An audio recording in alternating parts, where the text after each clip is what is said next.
everybody. I'd like to introduce the panelists on today's webinar. Dr. Denae Wagner is a facility design veterinarian and the chief portalizer at the UC Davis Corrett Shelter Medicine Program. She can build or fix just about anything, and her abiding interests include evidence-based shelter design and the effects of housing and the shelter environment on animal health and well-being. If you smash those things together, you get cat portals, which Denae developed and has installed in shelters all across North America and beyond. Also with us today, Dr. Chumkee Aziz. She completed her internship in shelter medicine here at the KSMP a few years ago and recently rejoined us as an outreach veterinarian. In between, she worked with Austin Humane and the ASPCA. She's especially interested in supporting communities, championing the human-animal bond, upholding animal welfare and well-being, and supporting shelter colleagues and veterinary students.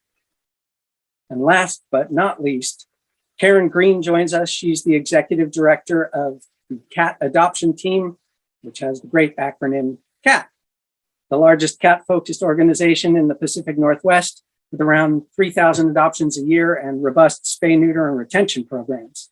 She spent a decade at Best Friends before leading the Alliance for Contraception in Cats and Dogs and moving from there to CAT. She has a special interest in organizational culture, communication, and conflict resolution. So thanks everybody for joining us. And I'm going to turn it over to the presenters. Thank you so much for joining us today. This is the Right Care webinar in our 4 Rights series. I'm going to start off by introducing the Right Care, and then Dr. Denae Wagner is going to join in and specifically discuss right housing. And then the terrific Karen Green from Cat Adoption Team is going to share her shelter's experiences with Right Care. So Right Care is what you might expect. It's how to care for animals in our shelters and our communities while maximizing our resources for the population as a whole. When Dr. Hurley started this webinar series for us, when she kicked it off, she mentioned that we adopted the 4 rights from human medicine. The right care in the right place at the right time is what they talk about in human medicine. And then we added in this 4th right, which is right outcome in the context of sheltering. So I wanted to go back to where we started in human medicine. And I wanted to start with the definition of right care that we've adapted.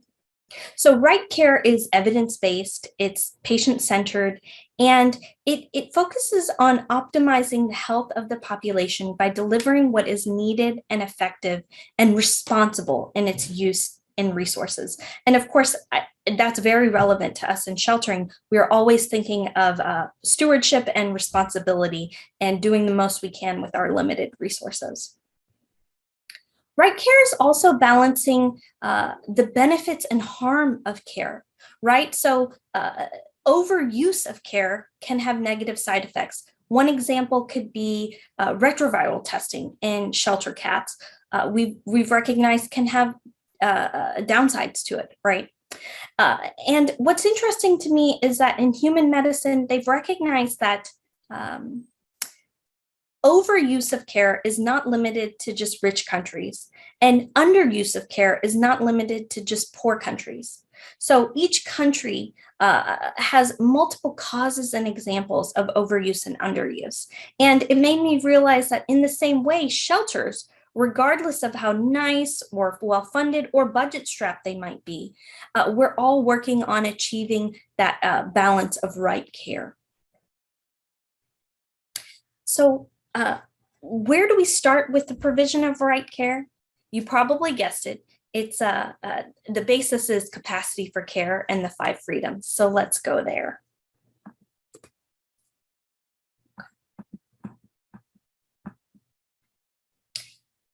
The provision of right care means we have to work within our capacity for care. If we're operating beyond capacity for care, we just fundamentally can't provide right care to the animals in our shelter or allow our staff to be able to provide right care. The Association of Shelter Veterinarian Guidelines, which for years has informed and guided us on the standards of care in animal sheltering, relays that every sheltering org has a maximum capacity for care, just as every home does. And again, we have to operate within that capacity for care to meet the needs of animals and people we serve. So especially during this time of a staffing shortage crisis, taking a step back and thinking, what does capacity for care mean in our shelter? When you look around, are you able to say that, yes, every animal in our care gets the 5 freedoms of animal welfare? They're afforded the 5 freedoms, and that our staff are able to provide right care. Now is the time to consider that, right? And one update here, the foundation of capacity for care has always been the 5 freedoms of animal welfare.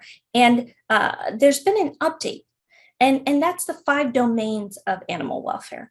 And this updated framework still includes the 5 freedoms, right? Because the 5 freedoms minimize negative experiences such as distress and discomfort. But what the 5 domains does is it goes a step beyond that. And it recognizes that not only do we need to minimize negative experiences, but we also have to provide positive experiences for every animal in our care. So it means we want the animals in our shelter to not just survive, we want them to thrive. And what can we do to provide that for them? So I've laid out the basis of right care, and I want to quickly relay the components. Number 1 is right sizing the population. So that's ensuring that animal intakes match outcomes. Number 2 is right housing. So Dr. Wagner is going to go over that in depth. And then right staffing. And that's right staffing in the sense of having appropriate numbers of staff and also the right skill level, right? And finally, this human component, this people component of providing the right care for the people around us and ourselves and allowing us to do our work well.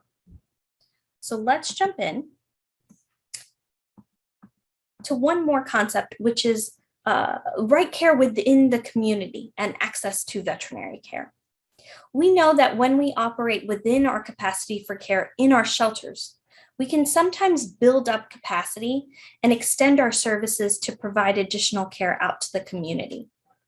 So what this means is that capacity for care within the community includes ensuring access to care for pets in the community and also communicating to the public as to what urgent cases need to be admitted to the shelter appropriately and effectively, with clear distinctions between urgent cases, emergent cases, and non-emergent cases.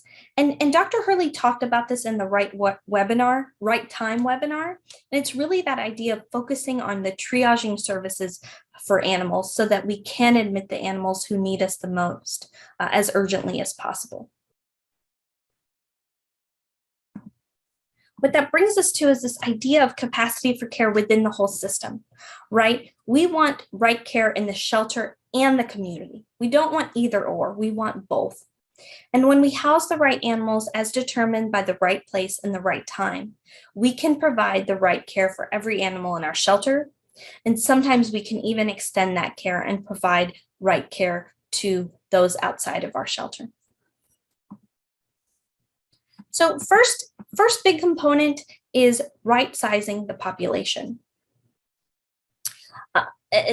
This means, as I mentioned, ensuring that animal intakes match outcomes. And this is so crucial because, again, when we don't right size the population, we just can't provide right care. And you might not have an absolute number defined as to this is the number of animals in our care that allows us to provide right care. You might not have an absolute discrete number, but I bet if you talk to your staff, they probably have a number in mind that feels like when we have this number of animals, we feel like we can handle things aren't so hectic, and we can manage, and we have the ability to provide right care. But when we go beyond this certain number, it just becomes such a struggle, and we really compromise our ability. So we've of course created calculators in the past to compute capacity numbers, and those are helpful, and hopefully you've tried them. If not, they're on our website. But I want to note that those calculations are maximums, right? They're the maximums that don't give us any space or cushion to take in emergency cases or disaster response or hoarding cases. So I want to share some general rules of thumb here. The most important regarding right sizing of the population is that if you have a lot of animals ready and waiting for the next step in the system, including adoption, for about more than 5 to 10 days, then your shelter population just might be too high, right? In general, it's recommended to try to have no more than 1 to 2 weeks worth of animals in the sheltering system at one time. And I want to go back to that human medicine analogy too, in that during COVID, human ICUs, they noticed that when they went beyond about 80% of their maximum calculated capacity, that's really when they started noticing compromises to patient safety and patient care and efficacy. And I want to bring that back to us here, right? Let me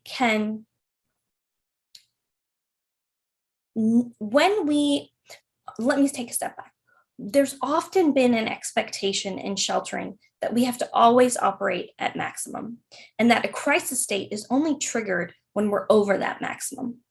But what we're learning from other industries is that we truly need to focus on operating below that maximum capacity so that we can have cushion to care for the animals who need us the most, right? And again, being able to build capacity to provide the right care in our shelter and allow our staff to be able to provide right care and maybe even extend that out into the community.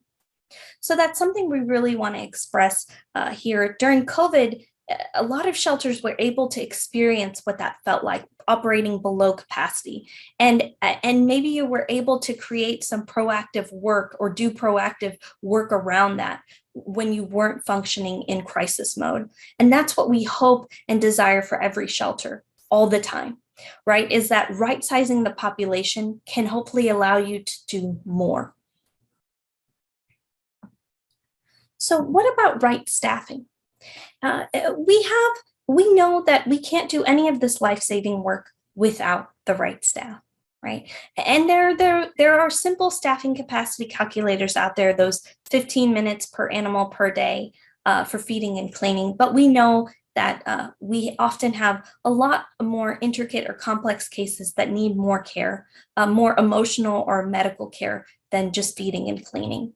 And we all know that we've had that experience where we want to provide additional care to that ringworm kitten or the shy dog. And our staff deserve the ability to provide that right care. So it's important to remember that when we consider staffing capacity, we have to include both the basics, but also care needed to go beyond feeding and cleaning.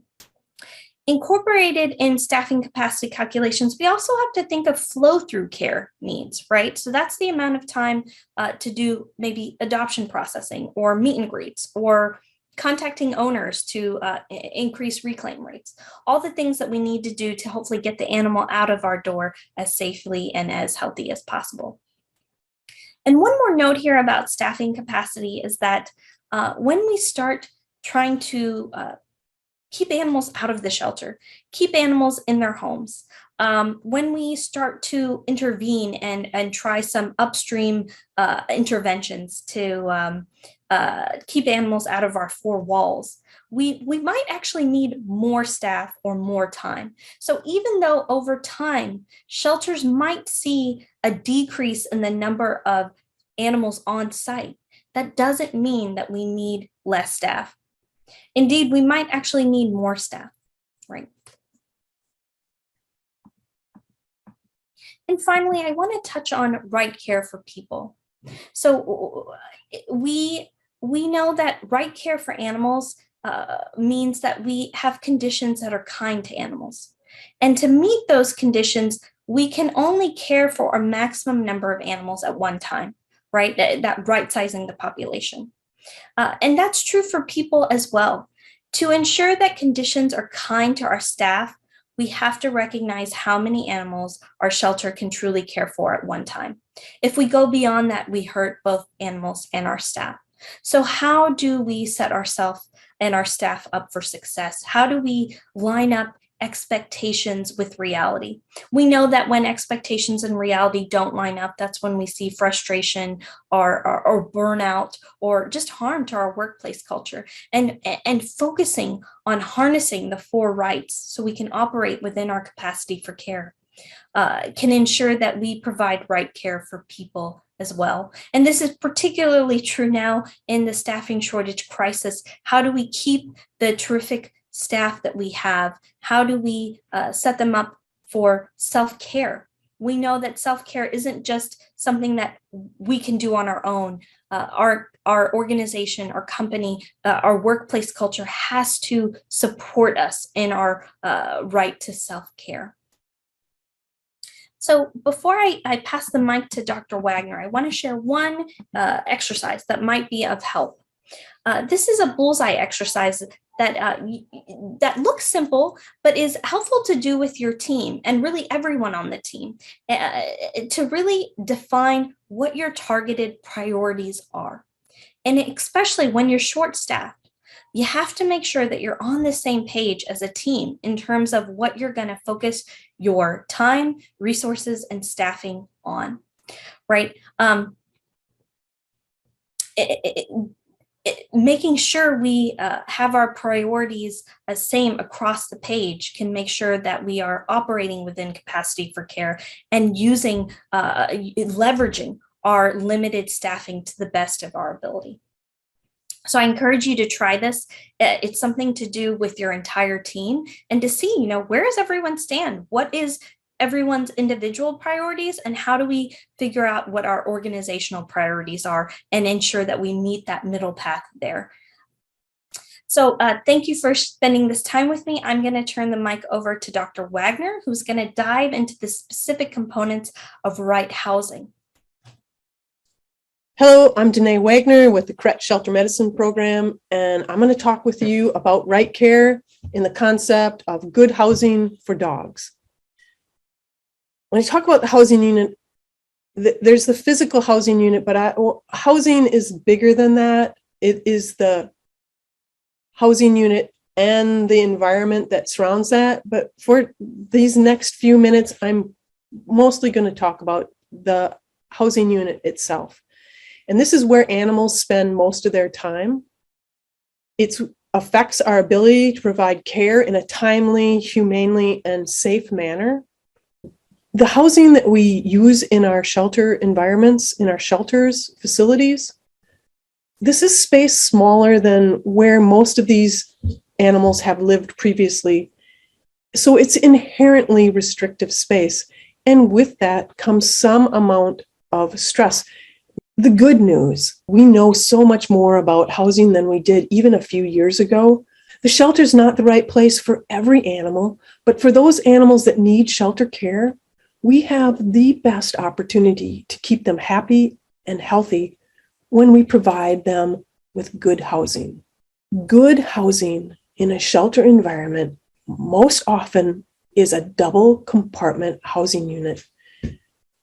And for dogs, we have kennel housing. That picture on the left is an indoor-outdoor kennel.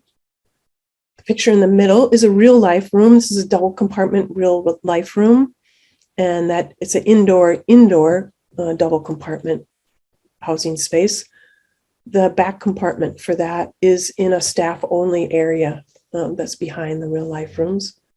And then the picture on the right is a double compartment cage unit that has a pass through side to side. And you can see there's a puppy pad in there that's been used, and the dog is on a bed on the opposite side. Why is double compartment housing so important for shelter housing? It provides a living space, which is depicted on this side of the picture, and a bathroom space that is separated from the living space. That's right here. This is some research that we did a number of years ago. We looked at where dogs eliminated in their housing unit. This is over 500 dogs, over 4,000 care days. Dogs were housed in double compartment kennels. They were indoor, front to back. And these were in an animal shelter. Dogs were walked 2 to 3 times a day. Did dogs still need to eliminate in their kennels? And that was a resounding yes. Over half of the time, dogs eliminated in their kennels. And of those dogs that eliminated in their kennels, over 70% of them eliminated away from where their bed, food, and water were located. So they eliminated in that opposite side. The other really important aspect of double compartment housing is that it allows us to care for these animals without having to handle them during the daily cleaning time. That cleaning and care time is the noisiest, most stressful, highest risk for disease and disease transmission time of the day. Not having to handle every dog means that disease and disease transmission risks are reduced, and it provides a more efficient and safer work environment for the care staff. So double compartment housing really provides the foundation of the type of housing we want for our shelter dogs. Providing variety in our housing, different types of housing. So I showed you the kennels, real life rooms, and cage housing. Ideally, we'd have some of all of that. Maybe the majority would be kennels and a few real life rooms and some cage housing. That would be a variety of housing. For the kennels, we're seeing wider kennels, and I like that. It provides more space for the dog. And the wider kennels allow people to enter, and it gives us more options where we can actually work with the dog inside the housing environment. That's just a nice added option with wider kennels. Our preference is for indoor-outdoor kennels. I've already mentioned this, but indoor are okay. The key here is their double compartment. And we're seeing more people retrofit kennels, single kennels, into double compartment kennels, either front to back, depending on how the kennels are oriented, or side to side. So that is often an option. Real life rooms, these are generally quieter housing spaces, and it allows ease of entering into the housing space to spend some time with the dog in their housing unit. Understand that these can be isolating for some dogs, so we want to be monitoring those dogs and make sure that it's a not too isolated housing environment for them. We are seeing some organizations work to put in double compartment housing into existing real life rooms by providing separation within that room for a bathroom area. So there are some things happening that way to retrofit real life rooms into double compartment. And then finally, having some cage housing. Most of our cage housing recommendations are for 6-foot wide units divided about in half that are 28 inches deep with pass through side to side. There is a puppy portal that's in this picture, is available to retrofit cage housing into double compartment housing. And finally, for the variety, one is to have variety in housing. We can't have all the housing in use. It means that our capacity of our facility shouldn't be at 100%. We really need it to be operational somewhere in the 80% or less, for then to have some variety of housing that will better meet that individual dog's needs for housing. The staff can then choose what type of housing that best meets that dog's needs. Double compartment housing, the basis, and then how we set that housing up, placement of the bed and providing bedding. Most of these housing units for dogs in our shelters have a concrete or cool type floor, and getting that bed up off the floor provides them with a warmer place. making sure the bedding's appropriate for the individual dog's needs. You see some of these small dogs really like to hunker underneath a towel or the bedding area, letting them, let them get cozy and comfortable. Double-decker beds are available. Crandom makes these, others may as well, just providing them, they want to be on the bottom bed or do they want some elevated space? At the front of the housing unit, we would love to see some ability to interact with the dog right at the level of the door. This usually means some type of open bars, but this allows interaction. It allows us to be able to give treats for good behavior. It allows the dog to take in more of its environment, providing retreat space. I'm going to go over that in the next slide a little bit more. Making sure that the dogs can regulate their temperatures within that environment. We have, recommendations for temperatures of 60 to 80 degrees, but we've got dogs that are thin coated, and that temperature, a 60 degree kennel is going to be cool. So we want to make sure that they're able to stay warm, and that might mean that they need blankets. We might have a husky and they need more open floor space so that they can lay out and be cool, but just provide them that choice. Kennels that have in-floor heat can be really nice for dogs. If you're building new, I highly recommend radiant heating in the floor, a portion of it. Misters can work quite well in the outdoor environment. Here in California, we can expect about a 10-degree drop in temperature just by using misters. These are only effective in more dry environments. Using things like a dog door on our kennels that are indoor-outdoor can help maintain a conditioned environment on the inside. These doors will pay for themselves over a period of time.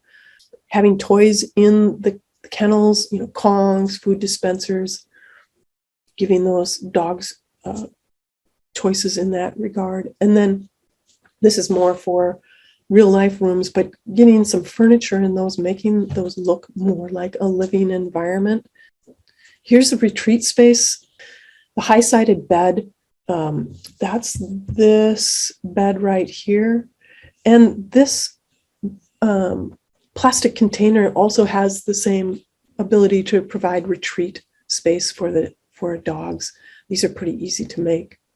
The double-decker bed here, that's a cranded bed, but putting those in, you can drape a towel or a bedspread or something like that over a portion of that to give more kind of a retreat space. The crate up here in the corner, that can be disassembled. Take that door off and disassemble, and that can be a high-sided bed. You can make two out of a single crate. Those can be very useful. The deck box, that's right here. See, that was Pete. I remember that dog jumping in there, but you'll notice there's a bed up on the top of that as well. That provided a lot of choice for that dog. And then finally, this center picture here, that's a guillotine door that just spans partial width of the door, not the whole width.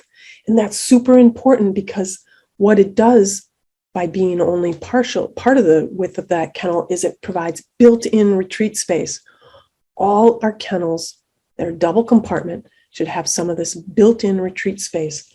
Also get a lot of questions about kennel doors, and I am seeing a lot of folks wanting to upgrade the kennel doors.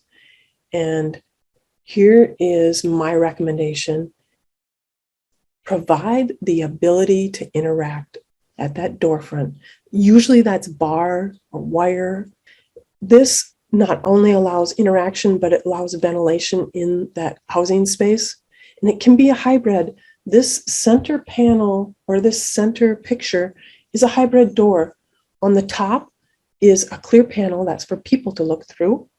And lots of folks like that. But on the bottom is bars to allow interaction to occur, and this opaque panel. I like opaque panels because it allows as much light through into that space as possible, but you can see on these other pictures, there's some solid panels. Those are all right too. I want to show a couple of doors that provide less choice can be quite problematic.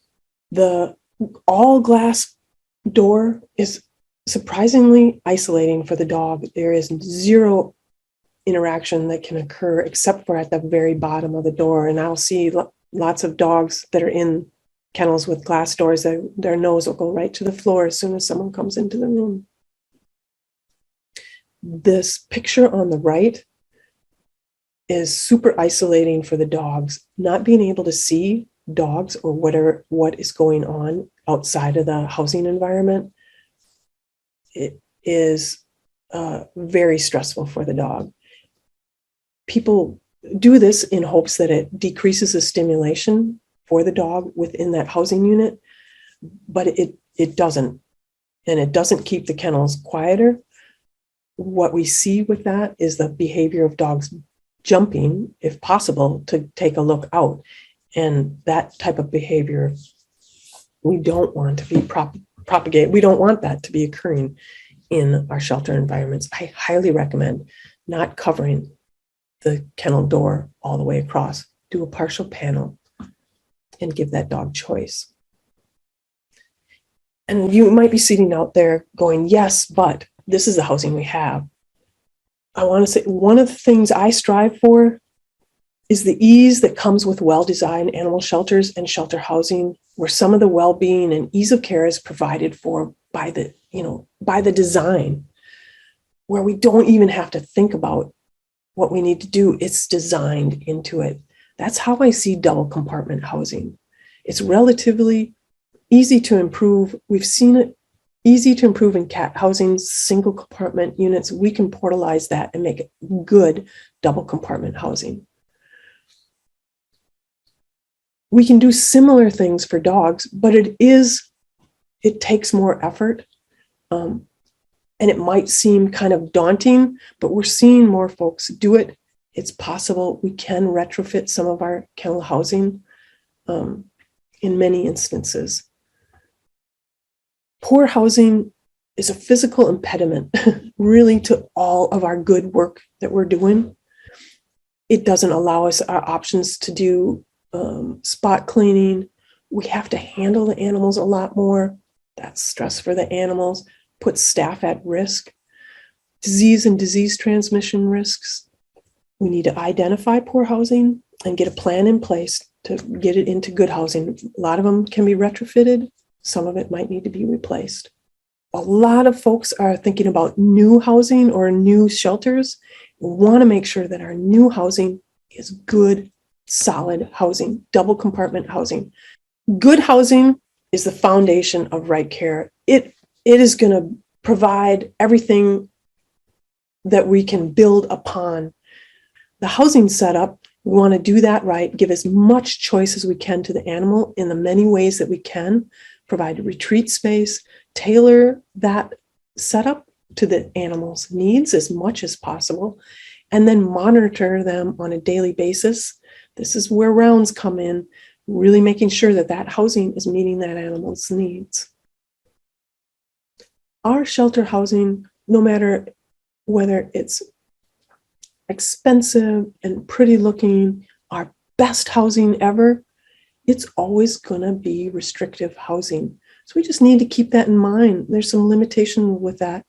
That really means that our shelter stays need to be kept as short as possible. Do everything we need to do, but keep that stay as short as possible. And then finally, we need to have alternative housing readily available. Within the shelter, we want some different types of housing, double compartment, essentially, for dogs for the most part. And we need to be at the capacity in the shelter that will allow us to have a variety of housing available so that we can select the housing that's going to be best for that individual animal. And finally, we need to have options for animals that are not adapting to the shelter environment. So to wrap up this section, I hope you picked up a few things that you can put into your facility today. Thank you for tuning in, and I can't wait to discuss good housing some more. Thank you. Hi, I'm Karen Green. I've been working in animal welfare for about 26 years. The last 10 or so of that, I have been the executive director at Cat Adoption Team. This is my ridiculous cat, Charlie, who, believe it or not, was a shelter cat. So Cat Adoption Team is a private nonprofit shelter founded in 1998. Most of our cats come to us from other shelters and rescue groups. We have about between 3,000 and 3,500 cats come through for adoption services most years. We also have spay neuter and community support programs. So really at the beginning of our right care journey was changing our capacity. It was having fewer cats.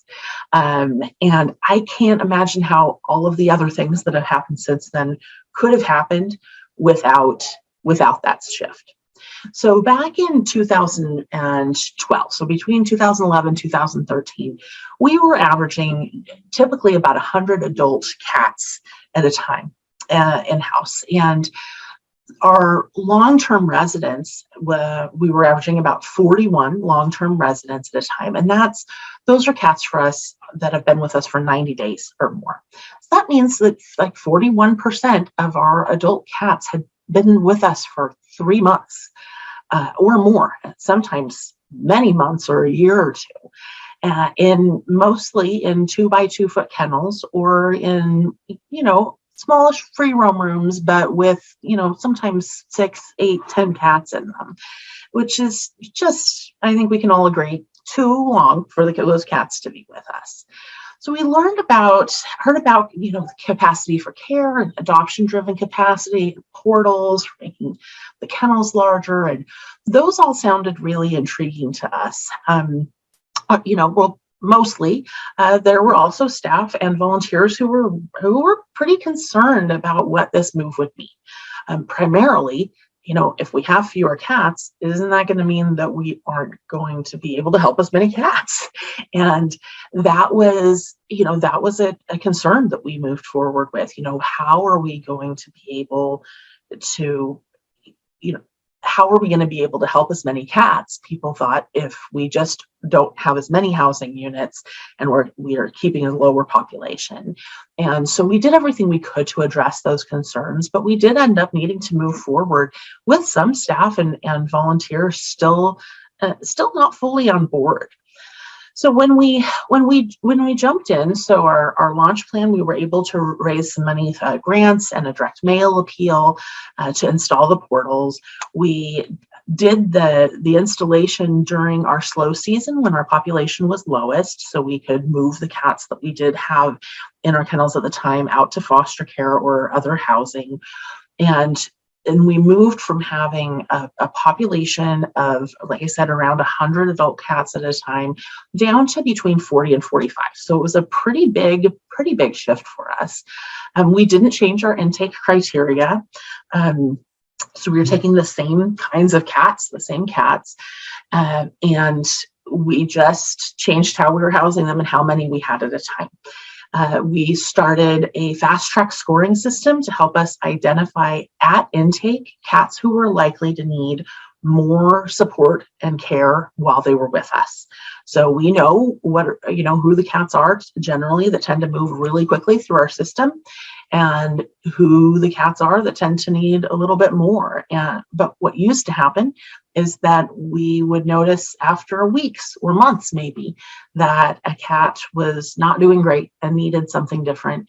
And we were able to shift that system so we could catch those cats much earlier and get them into the right housing, start them on different, medical plans, behavior plans to get them what they needed. So we moved all of our housing units to being at least double compartment housing so that the cats could have that separation of their litter area and their food and water and resting area. And the change was dramatic and immediate. So the cats we noticed were much quieter, much calmer, and you really could see a lot more of their natural behaviors because they're not doing that, they're not doing as much of like the feigned sleeping that you see with cats that are stressed. They're, the stereotypic behaviors, just much calmer cats. And the the changes in what we saw as the outcomes for the cats were just dramatic. So in our first full year post-transition, our adoptions increased by 31%. Our average length of stay decreased by 40%, and our number of long-term residents decreased by 700%. So it was a huge impact in that first year, and we just kept seeing improvements after that. One of the other huge changes was really how our staff and volunteers saw what we were able to give to our cats and saw that, themselves as part of our organization, because we were no longer an organization that kept cats in little kennels for months on end. Because the staff and volunteers had fewer cats to caregive for, we were able to do other things for them. So we started an enrichment program and a behavior modification program. And those started as more modest programs, but now, years into them, they're formal and really well fleshed out programs with, full volunteer teams and some staff involvement, but a lot of it's done by volunteers to help those cats that all of the cats get enrichment. And cats that need behavior plans are all in behavior programs. And just to help them get the support that they need.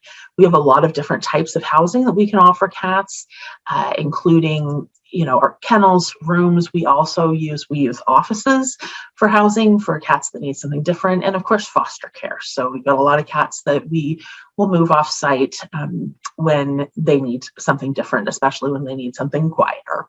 We recognize that having cats in the shelter is not ideal for the cats usually. So we want them wherever they're going to be most successful. As we have been able to just continue making improvements in our housing and our care for our cats, one of the things that we did was start tackling the guidelines for standards of care in animal shelters from the Association of Shelter Veterinarians. So just a couple of years ago, we got through all the list of the musts. If you're familiar with these standards, the ASV standards, they're very comprehensive, and some of them are, for us, required some pretty big investments. And it was a 2-year process for us to get through the list of the musts. Kate Hurley and Cindy Karsten came up and celebrated with us. And we are now through all of the shoulds except 3. We've got 3 more shoulds to work through. And there are new guidelines coming out this year, so we're excited to see those. All of our staff are fear-free shelter certified now, and many of our volunteers are as well. We started that during COVID, when we had so many staff home who had time to do training. And now it's something that all new staff do in their first 90 days of employment. And that's really helping all of our employees look for opportunities to care for our cats better and spot cats that need something different, that aren't getting their needs met, that are experiencing fear, anxiety, stress, or frustration in the shelter. We have identified capacity for every area in the shelter, and when we get to 80% of that capacity, the staff notice that, and we start looking for ways to move animals out to foster care or find another backup plan so that we make sure that we don't hit or ever exceed capacity in the shelter. And we've never needed to close portals in our kennels and move cats back to single compartment housing. There's a strong correlation between population and illness. And this was something that we saw highlighted again during the pandemic, when our population dropped even further in 2020. Our average population during the year dropped by about half from the previous year. And we saw our rate of illness, not just our number of sick cats, but the rate of illness also dropped by half during that time. Of course, when we started having more cats come back into the shelter in 2021, we started seeing that illness rate creep back up. So we try to keep the population as low as we can while still serving the cats.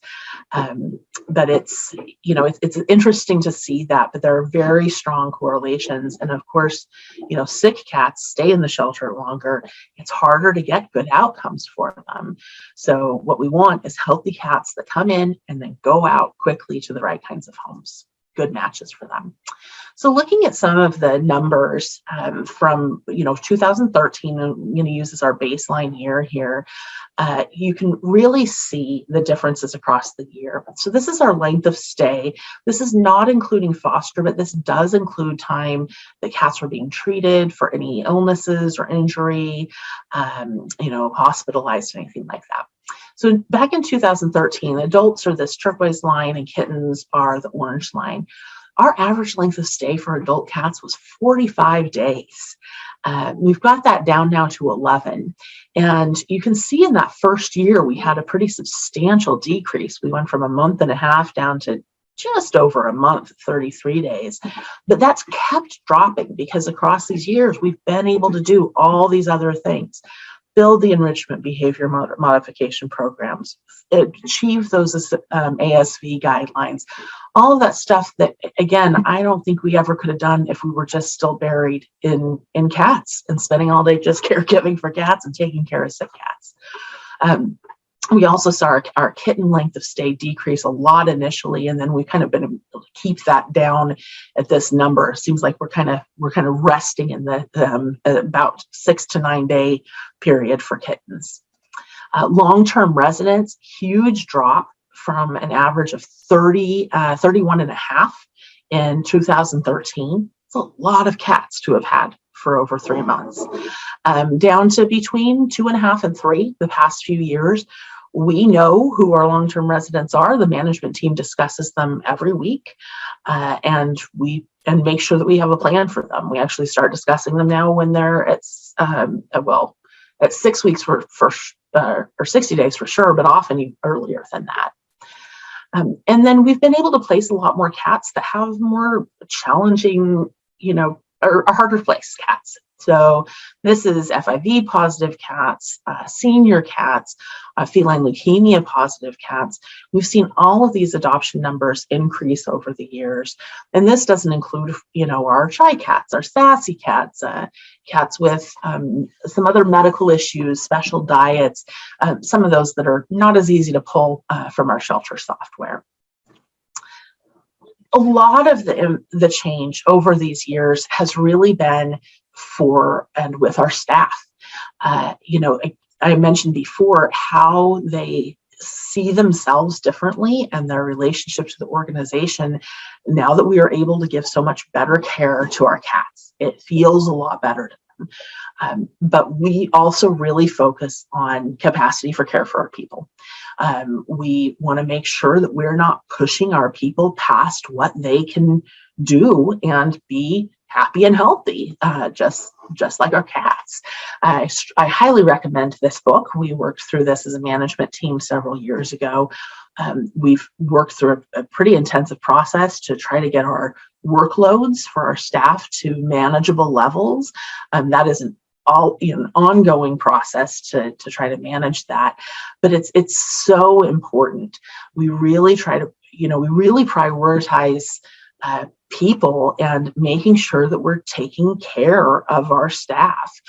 Just like with the cats, sometimes what seems like you might get less from people when you pull back on things really just creates an opportunity for them to give their best because they're not under this huge amount of stress. So we've really seen our staff and our volunteers, just blossom over these years. We've got a good, positive organizational culture. We've been named as one of the 100 best nonprofits to work for in Oregon for the last 7 years, and that's based on anonymous staff surveys. So we really prioritize that staff care up there with our cat care, and trying to just take care of everybody. So I really look forward to your questions, and also just want to invite anyone to follow up with me after the webinar if you would like, and here's my contact information. All right, thank you so much. Thanks, Karen, and thanks, Denae, and thanks, Chumkee. There are a couple of questions in the Q&A that didn't get answered. Is there any one that you want to address for everybody here in the couple minutes we have left? Well, here's one. Could a larger space affect dogs' house training learning capacity or motivation? Good. Andy, I typed some quick answers to that one. Oh, okay.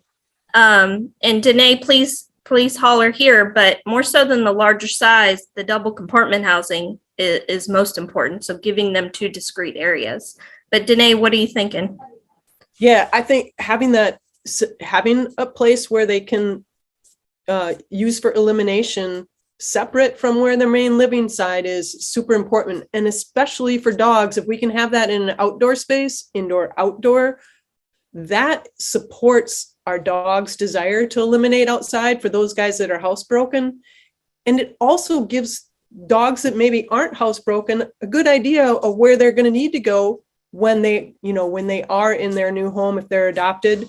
That indoor outdoor housing double compartment just really meets dogs' needs for their shelter stay. Okay, thanks. I think we're going to wrap it up here. Just want to remind everybody we can carry on the conversation at Maddie's Pet Forum. And May 24th, we'll be having the final of these webinars, The Right Outcome. Doctors Karsten and Hurley will discuss how we can ensure the right outcome for pets and people facing challenges big and small.